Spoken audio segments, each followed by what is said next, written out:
Hello friends, in this video we are going to discuss the book in brief, The Parable of the Pipeline, written by Burke Hedges. In this book, the author shares a great story. There were two cousins who lived in an Italian village. Their names were Pablo and Bruno. Both had big dreams and wanted to get good jobs in the village.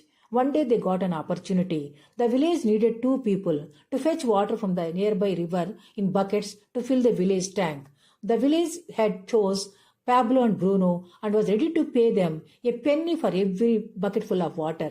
Bruno thought that his dream had come true, but Pablo was worried about lifting the heavy buckets. So Pablo started thinking of different ways to fill water more easily. After much thinking, he got a great idea to build a pipeline to fetch water. He happily shared his idea with his cousin Bruno, but Bruno was not interested and ignored it. Instead, he started carrying more and more buckets to earn more and more money. Pablo, however, stood firmly on his idea. He spent half his day filling the tank with buckets of water and used the rest of the time working on building the pipeline. He knew that constructing the pipeline would take more than a year, but he continued with his plan. Meanwhile, the Bruno who carried the water in buckets doubled his income. With his hard work, his lifestyle changed. He started buying new things and living a luxurious life. While Bruno enjoyed his weekends, Pablo continued working hard, digging for the pipeline. After a few months, Pablo finally succeeded in building the first pipeline. He threw away the bucket.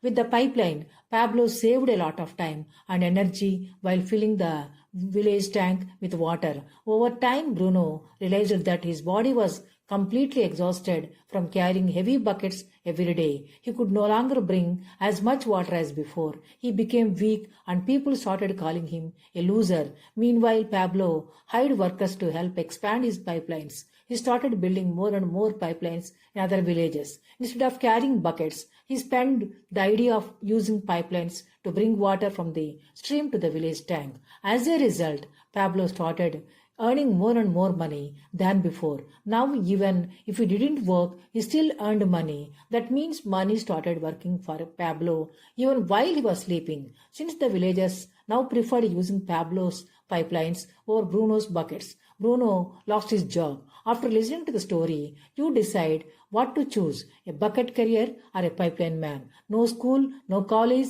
nobody teaches you to think like Pablo. You have to think yourself. You don't always have to do hard work to become rich. You have to do smart work like building a pipeline and become rich.